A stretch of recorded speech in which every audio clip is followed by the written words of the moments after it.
आपण मानकु दास Odia research YouTube channel को स्वागत। आज आम प्राक सारला साहित्य आलोचना करबा। प्रथमे जुगर विभाजन संपर्क रे जानिबा। प्रतिटी जातिर गोटिए अतीत अछि। से अतीत इतिहासर गोटिए धारा।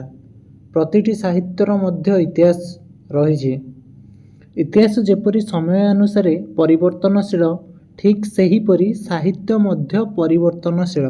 समाजर चित्र साहित्य रे स्थान पाइथाय। गोटिए समयखंडर साहित्य से समयखंडर भावसत्ता को धरी रखिथाय।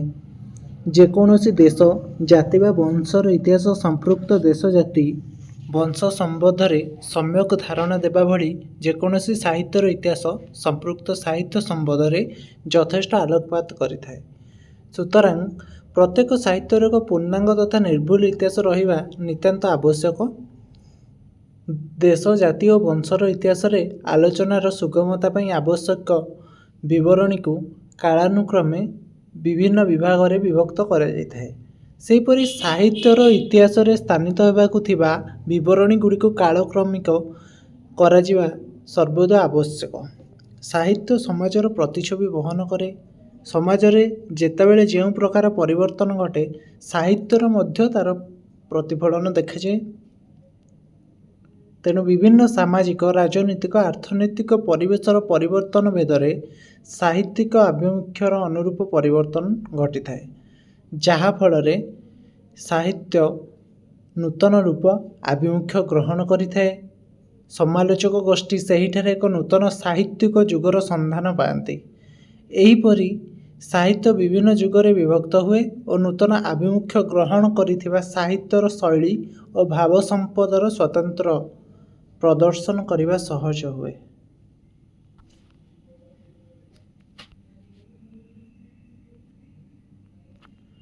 तबे आमे जुग विभाजन संपर्क रे जानिबा।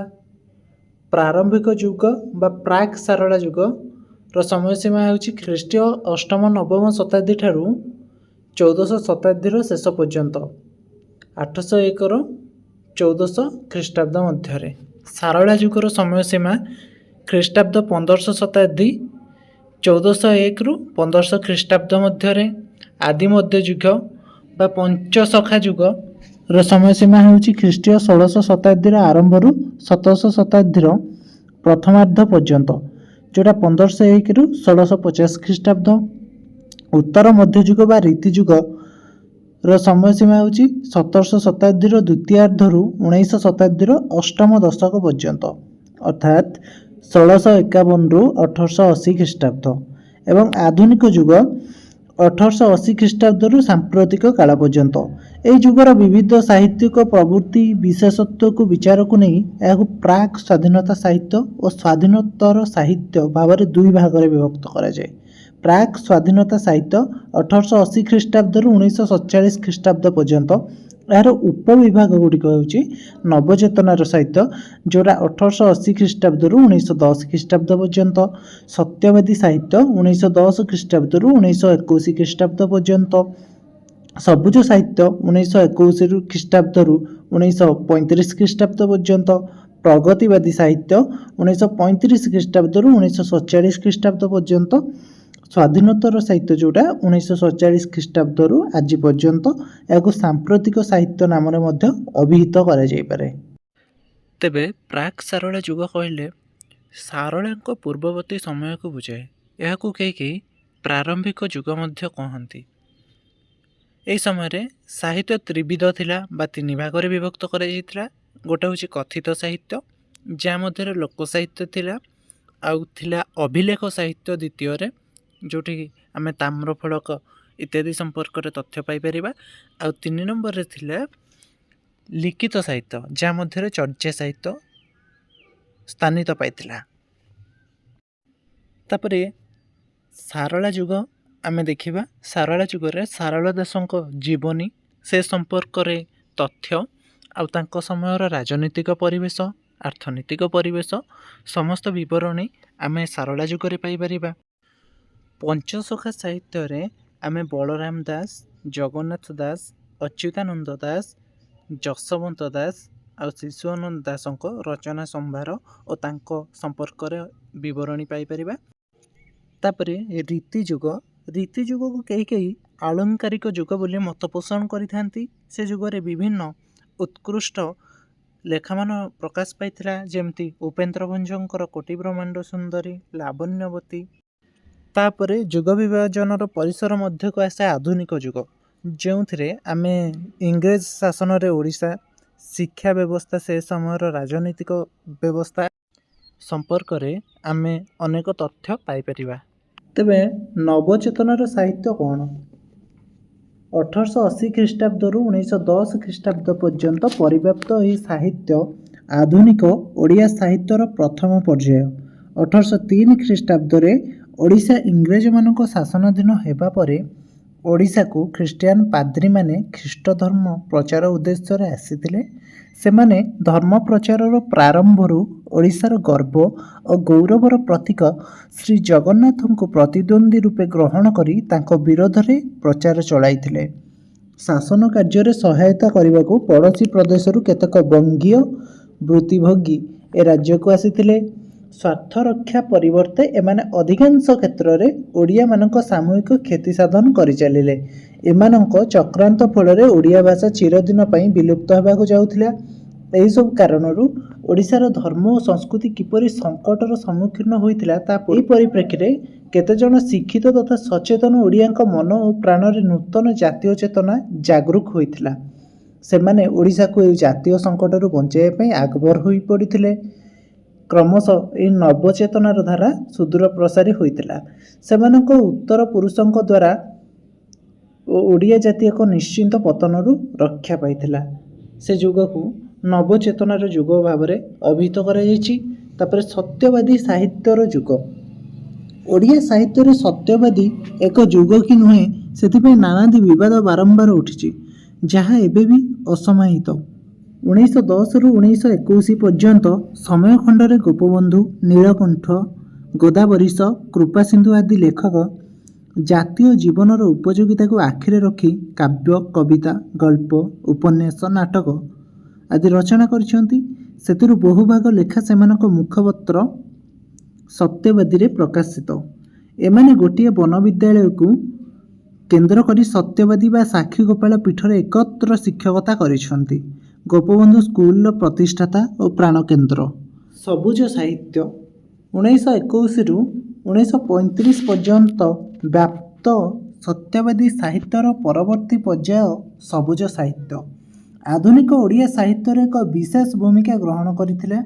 ଭୌଗୋଳିକ ଓ ଭାଷାଗତ କାରଣରୁ ଓଡ଼ିଶାକୁ ସ୍ୱତନ୍ତ୍ର ପ୍ରଦେଶର ମର୍ଯ୍ୟାଦା ଦେବା ପାଇଁ ଉତ୍କଳ ସମ୍ମିଳନୀ ଜରିଆରେ 1903 ଖ୍ରୀଷ୍ଟାବ୍ଦରୁ ଆରମ୍ଭ ହୋଇଥିବା ଜାତୀୟ ଆନ୍ଦୋଳନ, 1905 ଖ୍ରୀଷ୍ଟାବ୍ଦରେ ବଙ୍ଗଭଙ୍ଗ ଆନ୍ଦୋଳନ, 1912ରେ ବଙ୍ଗରୁ ବିହାର, ଓଡ଼ିଶା ପ୍ରଦେଶର ପୃଥକ୍କରଣ ଆଦି ଘଟଣାବଳୀ ଓଡ଼ିଶାରେ ଏକ ଜାତୀୟତାବାଦୀ ସାହିତ୍ୟିକ ଗୋଷ୍ଠୀର ସୃଷ୍ଟି ସାହାଯ୍ୟ କରିଥିଲା, ଯାହାଫଳରେ ଏକ ସାହିତ୍ୟିକ ଗୋଷ୍ଠୀ ସୃଷ୍ଟି ହୋଇଥିଲା। ଏହି ଗୋଷ୍ଠୀ ଓଡ଼ିଆ ସାହିତ୍ୟର ଇତିହାସରେ ସତ୍ୟବାଦୀ ଗୋଷ୍ଠୀ ଭାବରେ ପରିଚିତ। 1921ରେ ଏହି ଗୋଷ୍ଠୀର ପ୍ରମୁଖ ବ୍ୟକ୍ତିଗଣ ସକ୍ରିୟ ରାଜନୈତିକ ଯୋଗଦାନ କରିବା ଦ୍ୱାରା ସତ୍ୟବାଦୀ ସାହିତ୍ୟର ଅବସାନ ଘଟିଲା ଏବଂ ମନେ ହେଉଥିଲା ଓଡ଼ିଆ ସାହିତ୍ୟ କ୍ଷେତ୍ରରେ ଅରାଜକତା ପ୍ରକାଶ ପାଇବ। ମାତ୍ର ଓଡ଼ିଆ ସାହିତ୍ୟ ରାଜ୍ୟରେ ଏକ ନବୀନ ତଥା ତରୁଣ ଗୋଷ୍ଠୀର ଅଭ୍ୟୁଦୟ ଘଟିଲା, ଯାହା ସବୁଜ ଗୋଷ୍ଠୀ ଭାବରେ ପରିଚିତ। ସବୁଜ ଗୋଷ୍ଠୀର ଆବିର୍ଭାବ ହୋଇଥିଲା ପ୍ରଥମ ବିଶ୍ୱଯୁଦ୍ଧ ଓ ଦ୍ୱିତୀୟ ବିଶ୍ୱଯୁଦ୍ଧ ମଧ୍ୟବର୍ତ୍ତୀ କାଳରେ। ପ୍ରଥମ ବିଶ୍ୱଯୁଦ୍ଧ ଅତି ନିର୍ଦ୍ଦୟ ଭାବରେ ପୃଥିବୀକୁ କ୍ଷତ କରିଥିଲା, ଫଳରେ ସମଗ୍ର ପୃଥିବୀରେ ମୁକ୍ତି ପାଇଁ ଆତୁରତା ଓ ଶାନ୍ତି ଲାଗି ବ୍ୟାକୁଳତା ଖେଳି ଯାଇଥିଲା। ମହାସମରର ବିପର୍ଯ୍ୟୟ ସାହିତ୍ୟ ରାଜ୍ୟରେ ମଧ୍ୟ ବିପ୍ଳବର ସୂତ୍ରପାତ କରିଥିଲା। ଯୁଦ୍ଧର ବିଭୀଷିକା ପାଶ୍ଚାତ୍ୟ ସାହିତ୍ୟାନୁଚିନ୍ତାରେ ପରିସ୍ଫୁଟ ହୋଇ ଏକ ବ୍ୟାପକ ପରିବର୍ତ୍ତନ ଆନୟନ ନିମନ୍ତେ ସମର୍ଥ ହେଲା। ଯୁଦ୍ଧର କରୁଣ ଚିତ୍ର ବର୍ଣ୍ଣିତ ହୋଇ ଯେଉଁ ସାହିତ୍ୟ ସୃଷ୍ଟି ହେଲା, ସେଥିରେ ଦେଶପ୍ରୀତିର ଉଦାର ସ୍ୱରକୁ ଶୁଣିବାକୁ ମିଳିଲା। ଆନ୍ତର୍ଜାତିକ କ୍ଷେତ୍ରରେ ବିଭିନ୍ନ ଦେଶର ଶୋଷିତ ପରାଧୀନ ଜାତିମାନଙ୍କର ମଧ୍ୟରେ ଜାତୀୟ ଚେତନା ଜାଗ୍ରତ ହେଲା। ଓଡ଼ିଆ ସାହିତ୍ୟର ଐତିହାସିକ ବିକାଶ ଧାରାରେ ପ୍ରଗତିବାଦୀ ଚେତନା ପୃଷ୍ଠ ସାହିତ୍ୟ ଏକ ବିଶେଷ ଭୂମିକା ଗ୍ରହଣ କରେ। ପ୍ରଥମ ମହାସମର ପୃଥିବୀବାସୀଙ୍କ ଅନ୍ତରରେ ଗଭୀର ବେଦନାବୋଧ ଓ ନୈରାଶ୍ୟ ଖେଳାଇ ଦେଇଥିଲା। ଚିନ୍ତାଶୀଳ ବହୁ ପାଶ୍ଚାତ୍ୟ ଦାର୍ଶନିକ ଓ କବିଙ୍କ ଲେଖନୀରେ ଏହି ମହାସମରର ବିଭୀଷିକା ଓ ରକ୍ତପାତ ରୂପ ପାଇଲା। ପ୍ରଖ୍ୟାତ କବି ଟି.ଏସ୍. ଇଲିୟଟ୍ ନିଜର ପ୍ରଖ୍ୟାତ କାବ୍ୟ ଦ ୱେଷ୍ଟଲ୍ୟାଣ୍ଡରେ ନିଜର ପ୍ରତିକ୍ରିୟା ପ୍ରକାଶ କରି ଲେଖିଲେ, London bridge is falling down ଅର୍ଥାତ୍ ସଭ୍ୟତାର ଚରମ ନିଦର୍ଶନରେ ଲଣ୍ଡନ ସେତୁ ଭୂତଳଶାୟୀ ହେଉଛି। ଏହା ଯୁଦ୍ଧଖୋର ସାମ୍ରାଜ୍ୟବାଦୀମାନଙ୍କ ପ୍ରତି ଥିଲା ବ୍ୟଙ୍ଗ ଓ ବିଦ୍ରୂପର ଶାଣିତ ବାଣ। ସାହିତ୍ୟରେ ସମାଜର ଚିତ୍ର ପ୍ରତିଫଳିତ ହୋଇଥାଏ। ସାହିତ୍ୟ ଯେପରି ପରିବର୍ତ୍ତନଶୀଳ, ତା ସମାଜକୁ ଆଧାର କରି ପରିବର୍ତ୍ତନଶୀଳ। ବିଭିନ୍ନ ସମୟରେ ସାହିତ୍ୟ ପରିବର୍ତ୍ତନଶୀଳ ହୋଇଛି ସମାଜର ଚିତ୍ରପଟକୁ ଆଧାର କରି। ସେହିପରି ଭାବରେ ଯୁଗ ବିଭାଜନ ହୋଇପାରିଛି। ଓଡ଼ିଆ ସାହିତ୍ୟର ଆଦି ନିଦର୍ଶନ ଭାବରେ ପରିଚିତ ହେଉଛି ଚର୍ଯା ଗୀତିକା। ପ୍ରାକ୍ ସାରଳା ଯୁଗରୁ ଅର୍ଥାତ୍ 7ମରୁ 14ଶହ ଶତାବ୍ଦୀ ମଧ୍ୟରେ ଚର୍ଯା ଗୀତି ରଚିତ। ଚର୍ଯା ଅର୍ଥ ହେଉଛି ଯାହା ଆଚରଣୀୟ ବା କରଣୀୟ, ଯାହା କରିବା ଉଚିତ। ଚର୍ଯା ଶବ୍ଦ ଆସିଲା କେଉଁଠୁ? ସିଦ୍ଧ ସାଧକମାନଙ୍କର ଗୁପ୍ତ ପୂଜାକୁ ଚର୍ଚା କୁହାଯାଉଥିଲା। ଏହାକୁ ପଦ ଆକାର ରଚନା କରୁଥିବାରୁ ଏହାକୁ ଚର୍ଯା ଗୀତି ବୋଲି କୁହାଗଲା। ଅନେକ ସ୍ଥାନରେ ଆମେ ଦେଖିବା ପାଇଁ ପାଇବା ଚର୍ଯା। ତାହା ହେଉଛି ଚର୍ଯଯୁକ୍ତ ଅଚର୍ଯ୍ୟ, ଅର୍ଥାତ୍ ଚର୍ଯ ହେଉଛି ଯାହା କରଣୀୟ, ଅଚର୍ଯ୍ୟ ଯାହା ଅକରଣୀୟ। ସାଧନା ପ୍ରକ୍ରିୟାରେ ସାଧକଟିଏ କ'ଣ କରିବା ଉଚିତ ଆଉ କ'ଣ କରିବା ନ ଉଚିତ, ତାହା ଆମେ ଗ୍ରହଣ କରିପାରିବା। ବୌଦ୍ଧ ଧର୍ମ ପରବର୍ତ୍ତୀ ସମୟାନୁକ୍ରମେ ମହାଯାନ ହୀନଯାନରେ ପରିଣତ ହୋଇଛି। ଆଉ ପରବର୍ତ୍ତୀ ପର୍ଯ୍ୟାୟରେ ଶାଖାରୁ ଅନେକ ଶାଖା ଆସିଛି। ବଜ୍ରଯାନର ଆଉ ଗୋଟେ ଶାଖା ହେଉଛି ସହଜଯାନ। ବଜ୍ରଯାନର ପ୍ରତିଷ୍ଠାତା ସମ୍ବଳର ରାଜା ଇନ୍ଦ୍ରଭୂତି, ଆଉ ସହଜଯାନର ପ୍ରତିଷ୍ଠାତା ହେଉଛନ୍ତି ତାଙ୍କ ଭଉଣୀ ସୁବର୍ଣ୍ଣପୁରୀର ରାଜବଧୂ ଲକ୍ଷ୍ମୀଙ୍କରା। ସେ ଇନ୍ଦ୍ରଭୂତିଙ୍କ ଠାରୁ ଦୀକ୍ଷା ଗ୍ରହଣ କରିଥିଲେ, ମାତ୍ର ପରେ ସେ ସହଜଯାନର ପ୍ରଚାର ପ୍ରସାର କରିଥିଲେ। ବୌଦ୍ଧ ଧର୍ମ କ୍ଳିଷ୍ଟ ତାତ୍ତ୍ୱିକ ଅଛି। ଲୋକମାନଙ୍କ ଲକ୍ଷଣ ମଣିଷର ପ୍ରବୃତ୍ତି ସହଜକୁ ଗ୍ରହଣ କରେ। ବୌଦ୍ଧ ଧର୍ମର ସମୟାନୁକ୍ରମିକ ପରିବର୍ତ୍ତନ ଆସିବା ବେଳେ ବଜ୍ରଯାନରେ ପହଞ୍ଚିଛି। ତାହା କ୍ଳିଷ୍ଟ ଥିବାରୁ ଲକ୍ଷ୍ମୀଙ୍କରା କହିଲେ, ଶରୀର ଆତ୍ମାକୁ ଏତେ କଷ୍ଟ ଦେଇ ତ୍ୟାଗ ତପସ୍ୟାର ଅର୍ଥ କିଛି ନାହିଁ। ଆତ୍ମା ଯାହା ଚାହୁଁଛି ସେ ସହଜକୁ ଯଦି ପ୍ରାପ୍ତି କରାଇ ଦିଆଯାଏ, ସେଥିରୁ ଯେଉଁ ଆନନ୍ଦ ଉପଲବ୍ଧି ହେବ ତାହା ମୋକ୍ଷ ବା ନିର୍ବାଣ ଠାରୁ ଅଧିକ। ସେଥିପାଇଁ ସହଜଯାନର ପ୍ରଚାର ପ୍ରସାର କରିଥିଲେ। ସହଜଯାନ ଓ ବଜ୍ରଯାନର ଯେଉଁ ସିଦ୍ଧ ସାଧକ ଥିଲେ, ସେମାନେ ଯେଉଁ ଚର୍ଯା ପଦ ଗୁଡ଼ିକ ଲେଖିଛନ୍ତି ତାହାକୁ କୁହାଗଲେ ଚର୍ଯା ଗୀତି। ଯେଉଁ 84 ଜଣ ସିଦ୍ଧ ସାଧକ ଥିଲେ, ସେମାନେ ଯେଉଁ ଗୁଡ଼ିକ ଲେଖିଥିଲେ ତାକୁ ଚର୍ଯା ଗୀତି କୁହାଗଲା। ସେମାନଙ୍କ ନାମ ପରେ ଯେଉଁ ପା ଶବ୍ଦ ଲାଗୁଥିଲା, କାହ୍ନୁପା, ଶବରୀପା, ଯେଉଁ ପା ଶବ୍ଦଟି ତାହା ସମ୍ମାନ ସୂଚକ। ବୁଦ୍ଧଦେବଙ୍କ ପାଦରେ ସେମାନେ ନିଜକୁ ସମର୍ପଣ କରିଦେଇଥିଲେ। ତାଙ୍କ ପାଦ ତଳେ ଶରଣାପନ୍ନ ହୋଇଥିଲେ, ତାଙ୍କ ପାଦକୁ ଅନୁସରଣ କରିଥିଲେ। ଚର୍ଯା ଗୀତିର ଭାଷା ହେଉଛି ସନ୍ଧ୍ୟା ଭାଷା। ତାର ଭାଷାକୁ ନେଇ ଅନେକ ତର୍କ ବିତର୍କ ହୋଇଛି। ସମାଲୋଚକମାନେ ମତ ଦିଅନ୍ତି ଯେ ନିର୍ଦ୍ଦିଷ୍ଟ ସ୍ଥାନରେ ସନ୍ଧ୍ୟା ଜନଜାତି ରହୁଥିଲେ, ତେଣୁ ତାର ନାମ ସନ୍ଧ୍ୟା ଭାଷା। ଆଉ କେତେକ ସମାଲୋଚକ କୁହନ୍ତି ସନ୍ଧ୍ୟା ସନ୍ଧିକ୍ଷଣ ବା ସନ୍ଧ୍ୟା ସମୟ। ଦିନ ସରେ ରାତି ଆରମ୍ଭ, ସନ୍ଧିକ୍ଷଣ ସେଇ ଯେଉଁ ସମୟ, ତାକୁ ସନ୍ଧ୍ୟା ଭାଷା କୁହାଯାଏ। ଅନ୍ଧାର ଆଉ ଆଲୁଅର ଭାଷା, ଯାହା ବୁଝି ହୁଏ ଆଉ ବୁଝି ହୁଏନି। ଦ୍ୱି ଅର୍ଥବୋଧକ ଭାଷା ଚର୍ଯା ଗୀତିକାର ଭାଷା। ସାଧାରଣତଃ ଅର୍ଥରେ ଠାର ଭାଷା ଆମେ କହିପାରିବା। ଗାଁ ଗହଳିରେ ମା' ଭଉଣୀମାନେ ଠାର ଭାଷାରେ ଏବେ ମଧ୍ୟ କଥା ହୁଅନ୍ତି। ଠାର ଭାଷା ଅନେକ ଦିନ ଧରି ଆମ ସଂସ୍କୃତିରେ ଦେଖିବାକୁ ପାଇଛନ୍ତି। ଶାସ୍ତ୍ରରେ ମଧ୍ୟ ଏପରିକି ପଞ୍ଚସଖାମାନେ ମଧ୍ୟ ଏ ଭାଷାର ପ୍ରୟୋଗ କରିଛନ୍ତି। ଗୋଟିଏ ତଥ୍ୟ, ଅନ୍ୟଟି ହେଉଛି ତତ୍ତ୍ୱ। 1907 ମସିହାରେ ମହାମହୋପାଧ୍ୟାୟ ହରପ୍ରସାଦ ଶାସ୍ତ୍ରୀ ନେପାଳ ଦରବାର ପୋଥିଶାଳାରୁ କିଛି ପୁରୁଣା ପୋଥି ପାଇଥିଲେ। 1916 ମସିହାରେ ସେଗୁଡ଼ିକ ହରପ୍ରସାଦ ଶାସ୍ତ୍ରୀ ସମ୍ପାଦନା କରି ବୌଦ୍ଧଗାନ ଓ ଦୋହା ନାମରେ ପ୍ରକାଶ କରିଥିଲେ। ହରପ୍ରସାଦ ଶାସ୍ତ୍ରୀଙ୍କ ଦ୍ୱାରା ଆବିଷ୍କୃତ ଚର୍ଯା ଗୀତି ଗୁଡ଼ିକରୁ 3.5 ଗୋଟି ଗୀତର କିଛି ଅଂଶ ନଷ୍ଟ ହୋଇଯାଇଥିଲା। ନଷ୍ଟ ହୋଇଥିବା ଗୀତ ଗୁଡ଼ିକ ହେଉଛି ଚର୍ଯା ସଂଖ୍ୟା 24, 25, 48 ଓ 23ର କିଛି ଅଂଶ। ପରବର୍ତ୍ତୀ ସମୟରେ ନଷ୍ଟ ହୋଇଯାଇଥିବା ଗୀତିକା ଗୁଡ଼ିକୁ ପ୍ରବୋଧ ଚନ୍ଦ୍ର ବାଗ୍ଚୀ ତିବ୍ଦତୀ ଗ୍ରନ୍ଥରୁ ଅନୁବାଦ କରି ପ୍ରକାଶ କରିଥିଲେ। ନେପାଳର ଚର୍ଯା ଗୀତି ନାମରେ ପରିଚିତ। ନେପାଳରେ ଚର୍ଯା ଗୀତି ଚର୍ଚ୍ଚା ଗୀତି ନାମରେ ପରିଚିତ। ଚର୍ଯା ଶବ୍ଦର ଅର୍ଥ ହେଉଛି ଆଚାର ବା ଆଚରଣ। ଚର୍ଯା ଗୀତି ସଂଖ୍ୟା 10, 28 ଓ 50 ଗୀତି ଗୁଡ଼ିକ 14 ପାଦ ବା 7 ପଦ ବିଶିଷ୍ଟ। 21, 22 ନମ୍ବର ଗୀତିକା 12 ପାଦ ବିଶିଷ୍ଟ। 43 ନମ୍ବର ଗୀତିକା 8 ପାଦ ବିଶିଷ୍ଟ। ଏହା ବ୍ୟତୀତ ଅନ୍ୟ ଯେଉଁ ଗୀତିକା ଗୁଡ଼ିକ ଅଛି ସେଗୁଡ଼ିକ 10 ପାଦ ଯୁକ୍ତ। ଚର୍ଯା ଗୀତିକା ଗୁଡ଼ିକର ଦ୍ୱିତୀୟ ପାଦକୁ ଧ୍ରୁବ ପଦ କୁହାଯାଏ। ବୌଦ୍ଧଗାନ ଓ ଦୋହା ପୁସ୍ତକରେ ପଣ୍ଡିତ ହରପ୍ରସାଦ ଶାସ୍ତ୍ରୀ 50ଟି ଗୀତି ବିଶିଷ୍ଟ ଗ୍ରନ୍ଥଟିର ନାମ ଚର୍ଯ୍ୟାଚର୍ଯ୍ୟ ବିନିଶ୍ଚୟ ବୋଲି ଉଲ୍ଲେଖ କରିଛନ୍ତି। କୀର୍ତ୍ତିଚନ୍ଦ୍ର ଚର୍ଯା ଗୀତି କୋଶ ବୃତ୍ତିର ତିବ୍ଦତୀ ଅନୁବାଦ କରିଛନ୍ତି। ହରପ୍ରସାଦ ଶାସ୍ତ୍ରୀଙ୍କ ଦ୍ୱାରା ଆବିଷ୍କୃତ ହୋଇଥିବା 50ଟି ଗୀତିକୁ 23 ଜଣ କବି ରଚନା କରିଛନ୍ତି। ଆମେ ପ୍ରଥମେ ସରହପାଙ୍କୁ ଦେଖିବା। ସିଦ୍ଧାଚାର୍ଯ୍ୟ ସରହପା ଆଦିସିଦ୍ଧ ଭାବରେ ଗୃହୀତ ହୋଇଥାନ୍ତି। ତାଙ୍କର ରଚିତ ଚର୍ଯା ଗୀତି ଗୁଡ଼ିକ ହେଉଛି 22, 32, 38, 39 ଚାରୋଟି ସରହପାଙ୍କର। ଶବରୀପାଙ୍କର 2ଟି, 28, 50, ଲୁଇପାଙ୍କର ମଧ୍ୟ 2ଟି, ପ୍ରଥମ ଆଉ 29। କାହ୍ନୁପାଙ୍କର ରଚନା ସର୍ବାଧିକ, ତାଙ୍କର ରଚନା ହେଉଛି 13ଟି। 7, 9, 10, 11, 12, 13, 18, 19, 24, 36, 40, 42 ଆଉ 45 ଗୀତିକା। ତାପରେ ଆମର ଭୁସୁକୁପା କେତେଟା ଲେଖିଛନ୍ତି? ଭୁସୁକୁପା 8ଟି ଲେଖିଛନ୍ତି। 6, 21, 23, 27, 30, 41, 43 ଓ 49 ଗୀତିକା। ସିଦ୍ଧାଚାର୍ଯ୍ୟମାନଙ୍କ ଜନ୍ମସ୍ଥାନ ଓଡ଼ିଶା, ବଙ୍ଗଳା, ଆସାମ, ବିହାର ଆଦିକୁ ଗ୍ରହଣ କରାଯାଇପାରେ। ସରହପାଙ୍କ ସମ୍ପର୍କରେ ଆମେ ଦେଖିବା।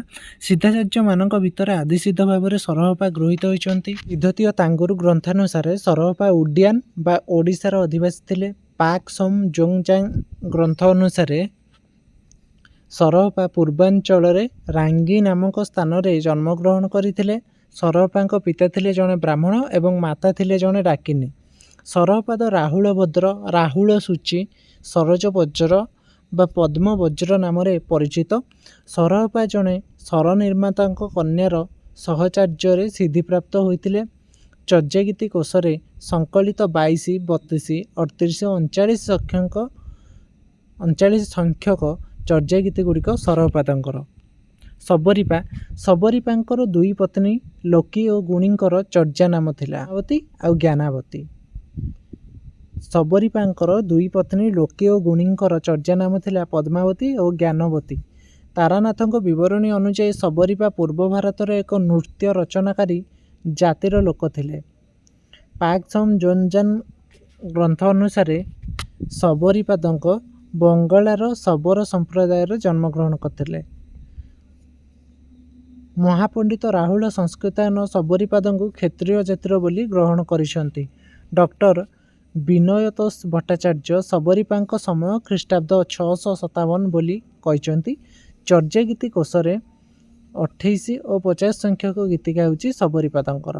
ଲୁଇପା ପାକ୍ ସୋମ୍ ଜୋଙ୍ଗଜାଙ୍ଗ ଅନୁସାରେ ଲୁଇପା ଉଡିଆନ୍ର ଏକ କୈବର୍ତ୍ତ ପରିବାରରେ ଜନ୍ମଗ୍ରହଣ କରିଥିଲେ। ଲୁଇପାଙ୍କ ଗୁରୁ ହେଉଛନ୍ତି ଶବରୀପା। ଲୁଇପା ମହାଯୋଗେଶ୍ୱର ଭାବରେ ଖ୍ୟାତ। ଲୁଇପା ମାଛ ଭକ୍ଷଣ କରି ସିଦ୍ଧିଲାଭ କରିଥିଲେ। ଡକ୍ଟର ବିନୟତୋଷ ଭଟ୍ଟାଚାର୍ଯ୍ୟ ଲୁଇପାଙ୍କୁ 669 ଖ୍ରୀଷ୍ଟାବ୍ଦର ବୋଲି କହନ୍ତି। ଲୁଇପାଙ୍କ ଗ୍ରନ୍ଥ ଗୁଡ଼ିକ ହେଉଛି ଶ୍ରୀ ଭଗବତ ବିସମୟ, ଅଭିସମୟ, ବିଭଙ୍ଗ, ବୁଦ୍ଧୋଦୟ, ବ୍ରହ୍ମତତ୍ତ୍ୱ ସାଧନ। ଚର୍ଯା ଗୀତି କୋଶରେ 1 ଓ 29 ସଂଖ୍ୟକ ଗୀତିକା ଦ୍ୱୟ ଲୁଇପାଦଙ୍କର। କାହ୍ନୁପା କୃଷ୍ଣାଚାର୍ଯ୍ୟ କୃଷ୍ଣାପାଦ ନାମରେ ଖ୍ୟାତ ଥିଲେ। କାହ୍ନୁପାଙ୍କର ଗୁରୁ ଥିଲେ ଜଳନ୍ଧରୀପାଦ। କାହ୍ନୁପାଦ ଓଡ଼ିଶାର ଏକ ବ୍ରାହ୍ମଣ କୁଳରେ ଜନ୍ମଗ୍ରହଣ କରିଥିଲେ। ଚର୍ଯା ଗୀତି କୋଶରେ କାହ୍ନୁପାଦଙ୍କର 13ଟି ଗୀତ ଅଛି। ତାପରେ ଭୁସୁକୁପାଦଙ୍କର ଅନ୍ୟ ନାମ ଶାନ୍ତିଦେବ। ତାଙ୍ଗୁରରେ ତାଙ୍କୁ ଜାହରର ଅଧିବାସୀ ବୋଲି କୁହାଯାଏ। ଏହି ଜାହର ଆଧୁନିକ କେନ୍ଦୁଝର। ପାକ୍ ଜଞ୍ଜାନରେ ତାଙ୍କର ନାମ ଭୁସୁକୁ ଓ ରାଉତ। ଚର୍ଯ୍ୟାଗୀତି କୋଷରେ ଭୁସୁକୁଙ୍କର 8 ଗୋଟି ଗୀତି ରହିଛି। 6, 21, 23, 27, 30, 41, 43 ଓ 49। ଚର୍ଯ୍ୟାଗୀତିକାର କେତୋଟି ଉଦାହରଣ ନେବା, ଯେମିତି କାହ୍ନୁପାଦଙ୍କର ଚର୍ଯ୍ୟା ଗୋଟେ ହେଉଛି ମାରିଗା ଶାଶୁ ନଣନ୍ଦ ଘରେ ଶାଳୀ, ମା ମାରିଓ କାହ୍ନୁ ଭଇଲ କବାଳି। ଏହାର ବାହ୍ୟ ଅର୍ଥ ବା ଆକ୍ଷରିକ ଅର୍ଥ ହେଉଛି ଘରେ ଶାଶୁ ନଣନ୍ଦ ଶାଳୀ ଓ ମାଆକୁ ମାରି କାହ୍ନୁ କାପାଳି ବା କାପାଳିକ ହେଲେ। ମାତ୍ର ଗୁହ୍ୟାର୍ଥ ବା ମାର୍ମାର୍ଥ ବା ସନ୍ଧ୍ୟାର୍ଥରେ ଶାଶୁ ହେଉଛି ଶ୍ୱାସ, ନଣନ୍ଦ ଓ ଘରେ ଶାଳୀ ଶ୍ୱାସ ଭାବରେ ଗୃହୀତ। ଅର୍ଥାତ୍ ଏ ତିନିହେଁ ଯଥାକ୍ରମେ ଇଡ଼ା, ପିଙ୍ଗଳା ଓ ସୁଷୁମ୍ନା ନାଡ଼ି। ସୁଷୁମ୍ନାକୁ ଘରେ ଶାଳୀ ଭାବରେ କୁହାଯିବାର ତାତ୍ପର୍ଯ୍ୟ ହେଉଛି ତିନି ନାଡ଼ି ମଧ୍ୟରେ ଏହା ଶ୍ରେଷ୍ଠ ଏବଂ ଅନ୍ୟ ଦୁଇ ନାଡ଼ି ଅର୍ଥାତ୍ ଇଡ଼ା ଓ ପିଙ୍ଗଳା ମଧ୍ୟରେ ଘର ଭିତରେ ଏହା ରହିଅଛି। ଏହି ତିନି ନାଡ଼ିକୁ ନିୟନ୍ତ୍ରଣାଧୀନ କରିପାରିଲେ ସାଧକର ସିଦ୍ଧିଲାଭ ହୁଏ। ଏବେ ଆମେ ନାଥ ସାହିତ୍ୟ ସମ୍ପର୍କରେ ଜାଣିବା। ନାଥ ଧର୍ମ ଏକ ଯୋଗଭିତ୍ତିକ ଧର୍ମ। ଏହି ଧର୍ମର ଏପରି ନାମକରଣ ହୋଇଥିବାର କାରଣ ହେଉଛି ଏହାର ପ୍ରବର୍ତ୍ତକ ଓ ମୁଖ୍ୟ ପ୍ରଚାରଗଣ ନାଥ ପଦବୀରେ ସେମାନେ ଭୂଷିତ ଥିଲେ। ଯେମିତି ଚର୍ଯ୍ୟାଗୀତିକାରେ ବୌଦ୍ଧ ସାଧକଗଣ ପା ଶବ୍ଦରେ ଭୂଷିତ ଥିଲେ। ତାଙ୍କର ନାମ ପରେ ପା ଶବ୍ଦ ଲାଗୁଥିଲା। କାହ୍ନୁପା, ଭୁସୁକୁପା, ଶବରୀପା। ସେହିପରି ଯେକୌଣସି ଜାତିର ଲୋକ ହୁଅନ୍ତୁ ନା କାହିଁକି ଧର୍ମ ଗ୍ରହଣକାରୀ ନିଜର କୌଳିକ ସଂଜ୍ଞା ପରିହାର କରି ନାଥ ସଂଜ୍ଞା ଗ୍ରହଣ କରିବେ। ଯେମିତି ମତ୍ସ୍ୟେନ୍ଦ୍ରନାଥ। ନାଥ ଶବ୍ଦର ସାଧାରଣ ଅର୍ଥ ସ୍ୱାମୀ ବା ପ୍ରଭୁ। ଡକ୍ଟର ହଜାରୀ ପ୍ରସାଦ ଦ୍ୱିବେଦୀ ଏହି ଶ୍ଲୋକଟିର ଏହିପରି ଅର୍ଥ କରିଛନ୍ତି। ନା ଶବ୍ଦର ଅର୍ଥ ଯାହା ମୋକ୍ଷଦାନରେ ଦକ୍ଷ। ଥ ଶବ୍ଦର ଅର୍ଥ ଅଜ୍ଞାନର ଦୂରୀକରଣ। ଖ୍ରୀଷ୍ଟୀୟ 1200 ଶତାବ୍ଦୀ ସୁଦ୍ଧା ନାଥ ଧର୍ମ ଓଡ଼ିଶା ତଥା ଭାରତର ଅନ୍ୟାନ୍ୟ ଅଞ୍ଚଳକୁ ପରିବ୍ୟାପ୍ତ ହୋଇଥିଲା। ଏହି ଧର୍ମର ଉତ୍ପତ୍ତି ସମ୍ପର୍କରେ ବହୁବିଧ ମତ ଦେଖାଯାଏ। ବିଭିନ୍ନ ମତାନ୍ତରକୁ ନେଇ ଏହାର ପରିସର ଆବଦ୍ଧ। ଏହା ଏକ ବୌଦ୍ଧ ସହଜିଆ ସିଦ୍ଧ ସମ୍ପ୍ରଦାୟର ଏକ ବିକଶିତ ତଥା ଶକ୍ତିଶାଳୀ ରୂପ ଭାବରେ କେତେଜଣ ଗ୍ରହଣ କରନ୍ତି। ନାଥ ସାହିତ୍ୟ ଓ ନାଥ ଧର୍ମ ଦର୍ଶନରେ ପ୍ରସଙ୍ଗକ୍ରମେ କାହ୍ନୁପା, ଲୁଇପା, ତନ୍ତିପା ପ୍ରଭୃତି ଚର୍ଯ୍ୟାଗୀତି ରଚୟିତା ବୌଦ୍ଧ ସହଜିଆ ସିଦ୍ଧାଚାର୍ଯ୍ୟଙ୍କ ନାମ ଲେଖ ହିଁ ସେମାନଙ୍କର ଏହିପରି ମତ ପୋଷଣର ହେତୁ। ଏହା ଶୈବ ଧର୍ମର ଏକ ଶାଖା ହିସାବରେ ଗୃହୀତ ହୁଏ ବୋଲି ଡକ୍ଟର ହଜାରୀ ପ୍ରସାଦ ଦ୍ୱିବେଦୀ ମତ ଦେଇଥିଲେ। ଯୋଗ ନାଥ ଧର୍ମର ପ୍ରଧାନ ଉପାସନା ପଦ୍ଧତି ଓ ଯୋଗେଶ୍ୱର ଶିବ ପ୍ରଧାନ ଉପାସ୍ୟ ଦେବତା ହୋଇଥିବାରୁ ଏହି ଅଭିମତର ସୃଷ୍ଟି ହୋଇଛି। ତେବେ ନାଥ ଧର୍ମର ଉପାସ୍ୟ ଦେବତା କିଏ ଯଦି ପ୍ରଶ୍ନ ଆସେ ତାର ଉତ୍ତର ହେବ ଶିବ। ଆଚାର୍ଯ୍ୟ କ୍ଷିତିମୋହନ ସେନ ଅନ୍ ହିନ୍ଦୁଜିମ୍ ପୁସ୍ତକରେ ନାଥ ଧର୍ମକୁ ବୈଦିକ ସଭ୍ୟତାର ପୂର୍ବରୁ ପ୍ରଚଳିତ ଥିବା ଏବଂ ପରବର୍ତ୍ତୀ କାଳରେ ଏହା ବୌଦ୍ଧ, ଜୈନ, ହିନ୍ଦୁ ଧର୍ମର ସଂସ୍ପର୍ଶରେ ଆସି ପରିବର୍ତ୍ତିତ ନୀତି ନିୟମ ଧାରଣ କରିଥିବା କଥା ପ୍ରକାଶ କରିଛନ୍ତି।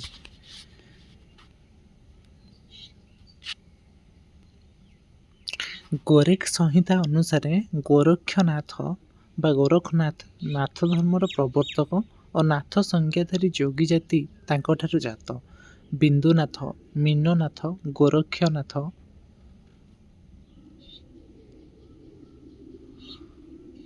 ଛାୟାନାଥ, ସତ୍ୟନାଥ ପ୍ରମୁଖ ନାଥ ମତବାଦର ବିଶିଷ୍ଟ ମହାତ୍ମାଗଣଙ୍କ ଦ୍ୱାରା ନାଥ ଧର୍ମ ପ୍ରଚାରିତ ହୋଇ ପରିବ୍ୟାପ୍ତ ହୋଇଛି। ମତ୍ସ୍ୟେନ୍ଦ୍ରନାଥ ସମଗ୍ର ଭାରତବର୍ଷରେ ଖ୍ରୀଷ୍ଟୀୟ 10ରୁ 1200 ଶତାବ୍ଦୀ ମଧ୍ୟରେ ନାଥ ଧର୍ମର ବ୍ୟାପକ ପ୍ରଚାର ପ୍ରସାର ହୋଇଥିଲା ସିଦ୍ଧାଚାର୍ଯ୍ୟ ମତ୍ସ୍ୟେନ୍ଦ୍ରନାଥ ଓ ଗୋରକ୍ଷନାଥଙ୍କ ଦ୍ୱାରା। ନାଥ ସମ୍ପ୍ରଦାୟର ପ୍ରସାର ନେପାଳ, ତିବ୍ଦତ, ଉତ୍ତର ଓ ପୂର୍ବ ଭାରତ ସମେତ ଓଡ଼ିଶାରେ ରହିଅଛି। ଏହି ସମ୍ପ୍ରଦାୟର ଆଚାର ବିଚାର କେତେକାଂଶରେ ତାନ୍ତ୍ରିକ ଶୈବମାନଙ୍କ ସହିତ ମିଶୁଥିଲେ ହେଁ ଏହାର ଐତିହାସିକ ଉଦ୍ଭବ କୁହେଳିକା ଦ୍ୱାରା ଆଚ୍ଛାଦିତ। ଖ୍ରୀଷ୍ଟାବ୍ଦ 1100ରୁ 1200 ଶତାବ୍ଦୀରେ ଗୋରଖନାଥ ବୌଦ୍ଧ ବିଚାର ସହିତ ହିନ୍ଦୁ ବିଚାରକୁ ମିଳାଇ ନାଥ ସମ୍ପ୍ରଦାୟର ପ୍ରବର୍ତ୍ତନ କରିଥିଲେ। ଲାମା ତାରାନାଥ ତାଙ୍କର ରତ୍ନାକର ଗ୍ରନ୍ଥର ଅଷ୍ଟମ ଅଧ୍ୟାୟରେ ଗୁରୁ ମତ୍ସ୍ୟେନ୍ଦ୍ରନାଥ ଓ ତାଙ୍କର ଦୁଇ ଶିଷ୍ୟ ଚୌରଙ୍ଗୀନାଥ ଓ ମହାସିଦ୍ଧ ଗୋରଖନାଥଙ୍କ ବିଷୟରେ ଲେଖିଛନ୍ତି। ମତ୍ସ୍ୟେନ୍ଦ୍ରନାଥଙ୍କର ଦୁଇ ଶିଷ୍ୟ ହେଉଛନ୍ତି ଚୌରଙ୍ଗୀନାଥ ଆଉ ଗୋରଖନାଥ। ମତ୍ସ୍ୟେନ୍ଦ୍ରନାଥଙ୍କ ଅପର ନାମ ମଚ୍ଛନ୍ଦରନାଥ, ତାଙ୍କର ଅନ୍ୟ ନାମ ହେଉଛି ମଚ୍ଛନ୍ଦରନାଥ ବା ମୀନନାଥ ବି କହିପାରିବା। କିମ୍ବଦନ୍ତୀ ଓ ପୌରାଣିକ ବର୍ଣ୍ଣନାରେ ତାଙ୍କ ଜନ୍ମ ସହିତ କିମ୍ଭୂତ କିମାକାର ବିବରଣୀମାନ ଗ୍ରଥିତ ହୋଇଅଛି। ପିଲାମାନେ ଯେଉଁଗୁଡ଼ିକ ଇମ୍ପୋର୍ଟାଣ୍ଟ ସେଗୁଡ଼ିକ ତୁମେମାନେ ନୋଟ୍ କରିନିଅ। ଯେହେତୁ ସମୟର ଅଭାବ ଅଛି, ଏମାନଙ୍କୁ ମୋଷ୍ଟ ଇମ୍ପୋର୍ଟାଣ୍ଟ ପଏଣ୍ଟ ଗୁଡ଼ାକ ପଢ଼ିକି ଯିବାର ଅଛି। ତନ୍ତ୍ରା ଲୋକ ଅନୁସାରେ ମତ୍ସ୍ୟେନ୍ଦ୍ରନାଥ ବଙ୍ଗଳାର ଚନ୍ଦ୍ରଦ୍ୱୀପ ବିନିର୍ଗତ ବୋଲି ଡକ୍ଟର ଚିନ୍ତାହରଣ ଚକ୍ରବର୍ତ୍ତୀ ପ୍ରକାଶ କରିଥାନ୍ତି। ତାପରେ ଆମେ ଗୋରଖନାଥ, ସିଦ୍ଧ ଗୋରଖନାଥ ମତ୍ସ୍ୟେନ୍ଦ୍ରନାଥଙ୍କର ଶିଷ୍ୟ। ଏକ୍ଜାମରେ ଏମିତି କ୍ୱେଶ୍ଚନ୍ ପକାଏ କିଏ କାହାର ଶିଷ୍ୟ, କାହାର ଗୁରୁ କିଏ, ସେଗୁଡ଼ିକ ମନେ ରଖିବା ପାଇଁ ପଡ଼ିବ। ଗୋରଖନାଥ, ସିଦ୍ଧ ଗୋରଖନାଥ ମତ୍ସ୍ୟେନ୍ଦ୍ରନାଥଙ୍କର ହେଉଛନ୍ତି ଶିଷ୍ୟ। ଅଲୌକିକ ବିଭୂତିର ଅଧିକାରୀ ହୋଇଥିବାରୁ ଏହାଙ୍କୁ ପ୍ରଥମ ନାଥ ସିଦ୍ଧ ଭାବରେ ଗ୍ରହଣ କରାଯାଏ। କାହାକୁ ପ୍ରଥମ ନାଥ ସିଦ୍ଧ ଭାବେ ଗ୍ରହଣ କରାଯାଏ? ଗୋରଖନାଥଙ୍କୁ। ନେପାଳରେ ସେ ନେପାଳ ସିଦ୍ଧ ଭାବରେ ପରିଚିତ। ନେପାଳ ଦେଶର ଏକ କିମ୍ବଦନ୍ତୀ ଅନୁସାରେ ସେ ସତ୍ୟଯୁଗରେ ପଞ୍ଜାବରେ ଜନ୍ମଗ୍ରହଣ କରିଥିଲେ। ସେ 200 ବର୍ଷରୁ ଅଧିକ କାଳ ଜୀବିତ ଥିବାର ବିଶ୍ୱାସ ମଧ୍ୟ କରାଯାଏ।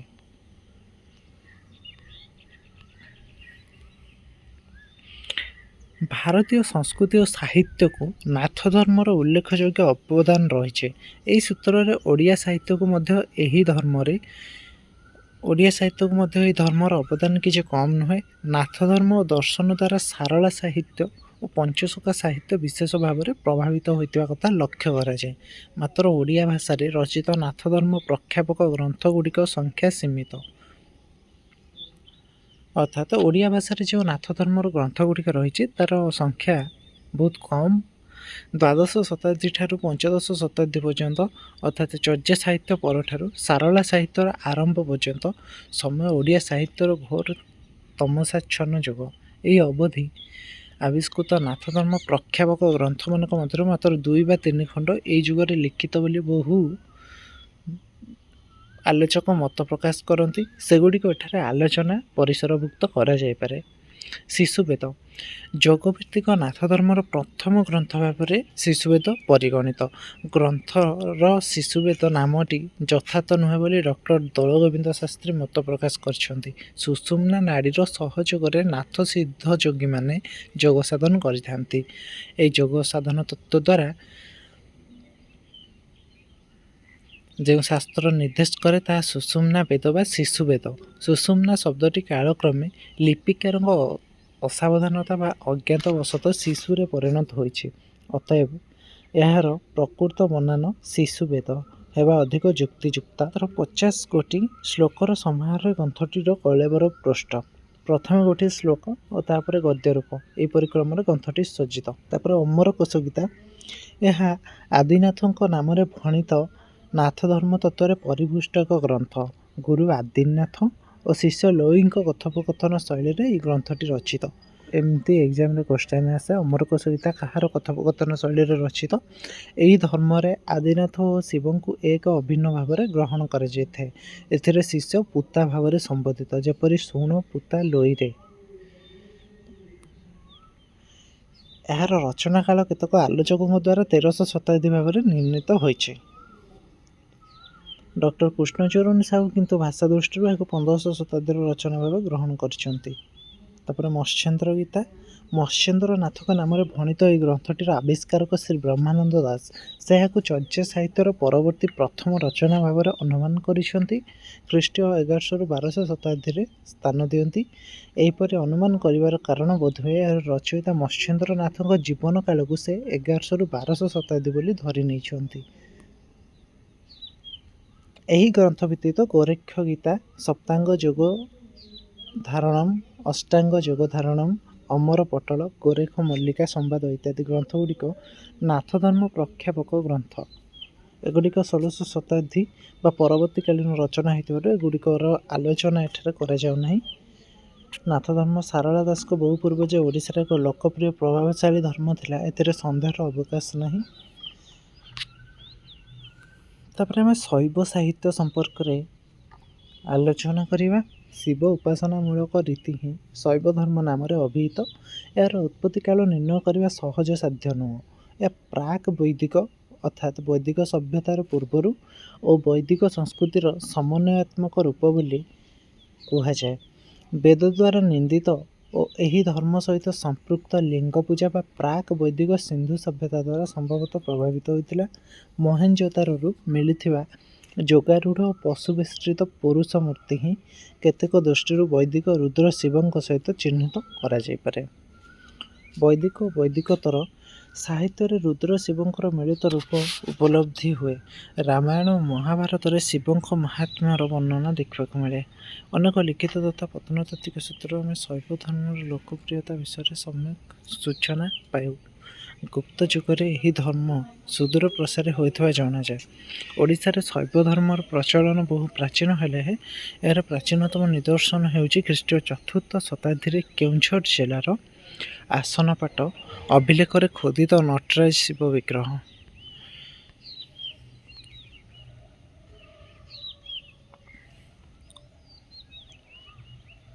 ଓଡ଼ିଶାରେ ଲିଖିତ 3 ଗୋଟି ଶୈବଧର୍ମ ପ୍ରକ୍ଷେପକ ରଚନାକୁ କେତେକ ସମାଲୋଚକ ପ୍ରାକ୍ ସାରଳା ଯୁଗରେ ସ୍ଥାନ ଦିଅନ୍ତି। ସେଗୁଡ଼ିକ ହେଲା କଳସା ଚଉତିସା, ରୁଦ୍ର ସୁଧାନଦୀ, ସୋମନାଥ ବ୍ରତ କଥା।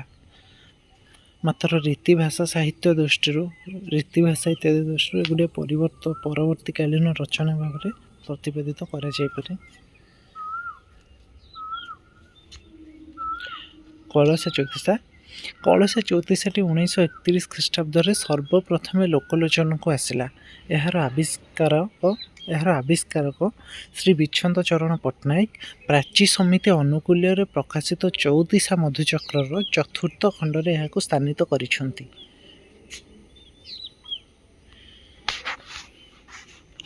ଏହା ପ୍ରକାଶିତ ହେବା ପରେ 1932 ମସିହାରେ ଡକ୍ଟର ଆର୍ତ୍ତବଲ୍ଲଭ ମହାନ୍ତି ପ୍ରାଚୀନ ଗଦ୍ୟ ପଦ୍ୟ ଦର୍ଶରେ ଇଂରାଜୀ ମୁଖବନ୍ଧରେ ଏହାକୁ ସାରଳା ଦାସଙ୍କ ପୂର୍ବବର୍ତ୍ତୀ ରଚନା ଭାବରେ ଗ୍ରହଣ କଲେ।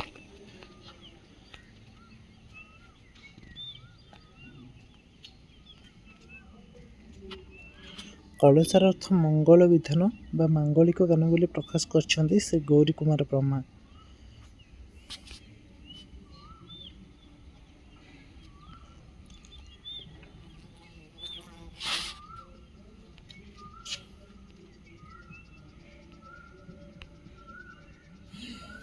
ସାରଳାଙ୍କ ପୂର୍ବକାଳୀନ ରଚନାବଳୀ କଳସା ଚଉତିସାକୁ ସୁରେନ୍ଦ୍ର ମହାନ୍ତି ମତ ଦେଇଛନ୍ତି। ମାୟାଧର ମାନସିଂହ ଓଡ଼ିଆ ସାହିତ୍ୟର ଇତିହାସରେ କଳସା ଚଉତିସା ସମ୍ବନ୍ଧୀୟ ଆଲୋଚନାରେ ଏହାର ପ୍ରାଚୀନତାକୁ ସ୍ୱୀକାର କରିନଥିଲେ ଏହାର ରଚନା କାଳ ବିଷୟରେ କିଛି କହିନାହାନ୍ତି।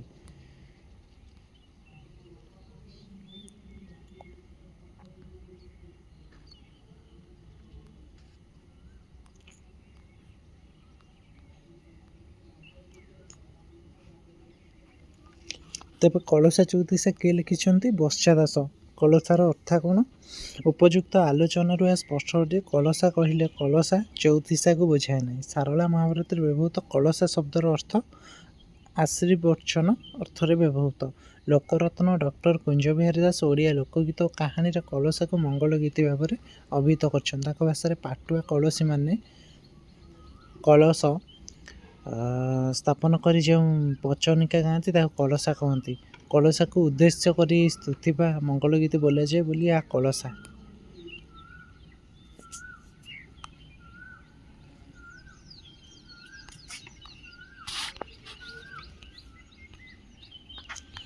ତାପରେ ଆମେ ରୁଦ୍ର ସୁଧାନିଧି ସମ୍ପର୍କରେ ଆଲୋଚନା କରିବା। 1965 ଖ୍ରୀଷ୍ଟାବ୍ଦରେ ଡକ୍ଟର କରୁଣାକର କରଙ୍କ ସମ୍ପାଦିତ ରୁଦ୍ର ସୁଧାନିଧି ପୁସ୍ତକ ଓଡ଼ିଶା ସାହିତ୍ୟ ଏକାଡେମୀ ଦ୍ୱାରା ପ୍ରକାଶିତ ହୋଇଥିଲା। ଏହା ପୂର୍ବରୁ ଅଧ୍ୟାପକ ଆର୍ତ୍ତବଲ୍ଲଭ ମହାନ୍ତି 1932 ଖ୍ରୀଷ୍ଟାବ୍ଦରେ ପ୍ରାଚୀନ ଗଦ୍ୟ ପଦ୍ୟାଦର୍ଶ ପୁସ୍ତକରେ ରୁଦ୍ର ସୁଧାନିଧିର ପ୍ରଥମ ଅଧ୍ୟାୟଟିକୁ ସଂକଳନ କରିଥିଲେ। ନାରାୟଣ ନନ୍ଦ ଅବଧୂତ ସ୍ୱାମୀଙ୍କ ଦ୍ୱାରା ଏହା ରଚିତ ହୋଇଥିଲା।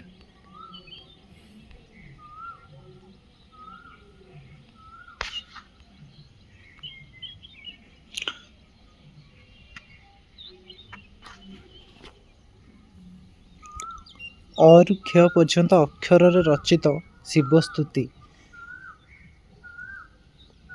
ରୁଦ୍ରସୁଧାନିଧି ଶୈବ ଧର୍ମ ପ୍ରଖ୍ୟାପକ ଗ୍ରନ୍ଥ।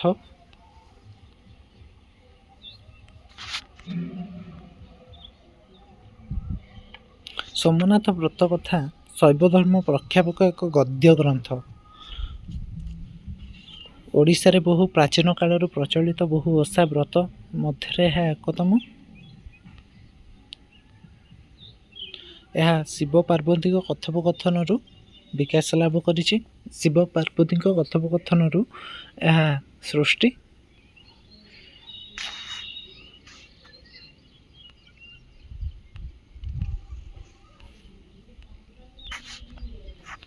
ମାଦଳା ପାଞ୍ଜି। ମାଦଳା ପାଞ୍ଜିକୁ ପ୍ରାକ୍ ସାରଳା ଯୁଗର ଅନ୍ୟତମ ରଚନା ଭାବରେ କେତେକ ସମାଲୋଚନା ଗ୍ରହଣ କରନ୍ତି। ମାଦଳା ପାଞ୍ଜି ପୁରୀ ଜଗନ୍ନାଥ ମନ୍ଦିର ରୀତିନୀତି, ସେବା, ପୂଜାବିଧି, ଉତ୍କଳ ଗଜପତି ମହାରାଜାମାନଙ୍କର ରାଜ୍ୟ ଶାସନ ବିବରଣୀ ଏବଂ ସମକାଳୀନ ସାମାଜିକ ରାଜନୈତିକ ଚିତ୍ର ଇତ୍ୟାଦିରେ ସମୃଦ୍ଧ।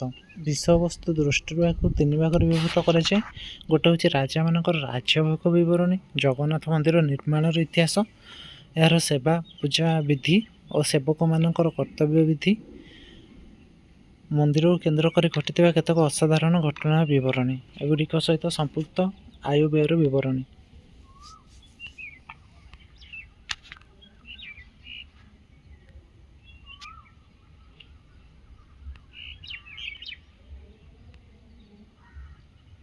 ମାଦଳା ପାଞ୍ଜିରେ 5ଟି ବିଭାଗ ଅଛି। ଗୋଟେ ହେଉଛି ରାଜଖଞ୍ଜା, ଦେଶଖଞ୍ଜା, କର୍ମାଙ୍ଗୀ, ଦିନପାଞ୍ଜି, ଚକଡ଼ା। ରାଜଖଞ୍ଜା ହେଉଛି ଏହି ମାଦଳାରେ ରାଜାମାନଙ୍କର ବିଶେଷ ଘଟଣାବଳୀ ଲିପିବଦ୍ଧ ହେଉଥିଲା ଏବଂ ଏହା ପ୍ରତିବର୍ଷ ପୌଷ ପୂର୍ଣ୍ଣିମାରେ ରାଜାଙ୍କ ବାର୍ଷିକ ଉତ୍ସବରେ ପାଠ କରାଯାଉଥିଲା। ଏହା ଚଢ଼ାଉକରଣଙ୍କ ପାଖରେ ରହୁଥିଲା। ଦେଶଖଞ୍ଜା ମାଦଳାରେ ଦାନ, ଦକ୍ଷିଣା, ସ୍ଥାବର ଅସ୍ଥାବର ସମ୍ପତ୍ତି ଇତ୍ୟାଦିର ତାଲିକା ରଖାଯାଉଥିଲା। କର୍ମାଙ୍ଗୀରେ ଜଗନ୍ନାଥ ମନ୍ଦିର ପ୍ରତିଦିନ ରୀତିନୀତି, ପର୍ବପର୍ବାଣୀ, ଅନ୍ୟାନ୍ୟ ମୁଖ୍ୟ ଘଟଣାବଳୀ ଲିପିବଦ୍ଧ ହେଉଥିଲା। ଦିନପାଞ୍ଜିରେ ପ୍ରତିବର୍ଷ ବିଷୁବ ସଂକ୍ରାନ୍ତି ଦିନଠାରୁ ଆରମ୍ଭ ହେଉଥିଲା। ଏହାର ଲେଖା ଦୈବିକ ଉପାଧିଧାରୀ ଶ୍ରୀମନ୍ଦିରର ଗଣକ ଏହାକୁ ପ୍ରତ୍ୟହ ପ୍ରସ୍ତୁତ କରି ଶ୍ରୀମନ୍ଦିରରେ ଶ୍ରୀଜୀଉଙ୍କୁ ଅବକାଶ ସମୟରେ ପାଠ କରୁଥିଲେ। ଚକଡ଼ା କେବଳ ମାଦଳା କରଣମାନେ ଶ୍ରୀକ୍ଷେତ୍ରରେ ମାଦଳା ପାଞ୍ଜି ଲିଖନ କରୁନଥିଲେ, ବିଭିନ୍ନ ଅଞ୍ଚଳରେ ସେମାନଙ୍କ ବଂଶଧରଗଣ ପାଞ୍ଜି ରଚନା ମଧ୍ୟ କରୁଥିଲେ।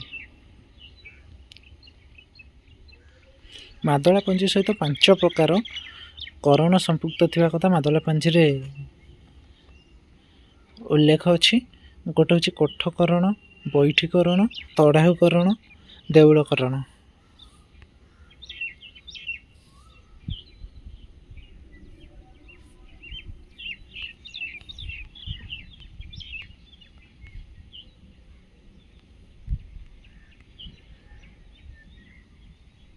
ମାଦଳା ପାଞ୍ଜି ସର୍ବପ୍ରଥମେ ଆଲୋଚନାର ପରିସରକୁ ଆଣିଲେ ଷ୍ଟର୍ଲିଂ ସାହବ। ସେ 1822 ଖ୍ରୀଷ୍ଟାବ୍ଦରେ ଏଥିରେ ବର୍ଣ୍ଣିତ ତଥ୍ୟାବଳୀ ଉପରେ ନିର୍ଭର କରି ଓଡ଼ିଶାର ରାଜନୈତିକ ଇତିହାସ ରଚନା କରିବାକୁ ପ୍ରୟାସ କଲେ।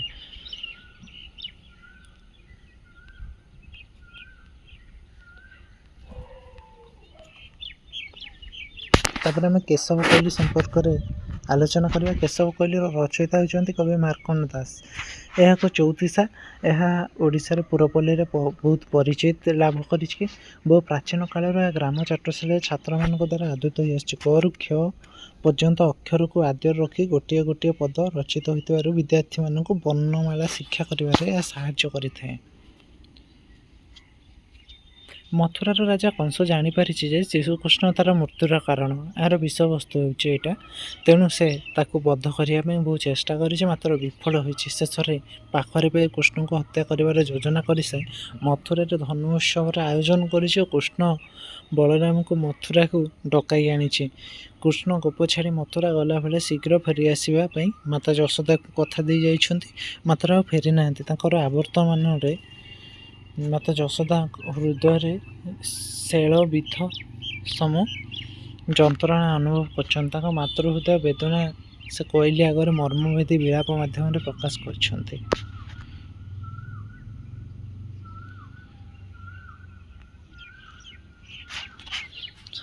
ଯେମିତି କୋଇଲି ଲୋ କେଶବ ଯେ ମଥୁରାକୁ ଗଲା, କାହା ବୋଲେ ପୁତ୍ର ବାହୁଡ଼ି ନଇଲେ ଲୋ କୋଇଲି।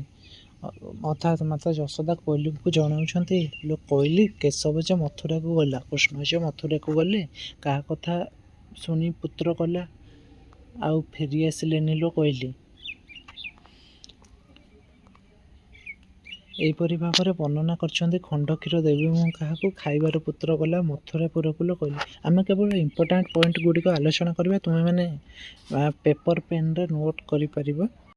ଆପଣମାନେ ଯଦି ପ୍ରାକ୍ ସାରଳା ସାହିତ୍ୟ ଅନ୍ତର୍ଗତ ଲୋକ ସାହିତ୍ୟ ଓ ଓଡ଼ିଆ ଭାଷା ଓ ଲିପିର ଉତ୍ପତ୍ତି କ୍ରମ ବିକାଶ ଓ ଚର୍ଯ୍ୟା ଗୀତିକାକୁ ଭଲ ଭାବରେ ବୁଝିବା ପାଇଁ ଚାହୁଁଛନ୍ତି ତେବେ ମୁଁ ଡେସ୍କ୍ରିପ୍ସନରେ ଏହାର ଲିଙ୍କ୍ ଦେଇଦେବି, ଆପଣମାନେ ଯାଇକି ଦେଖିପାରିବେ।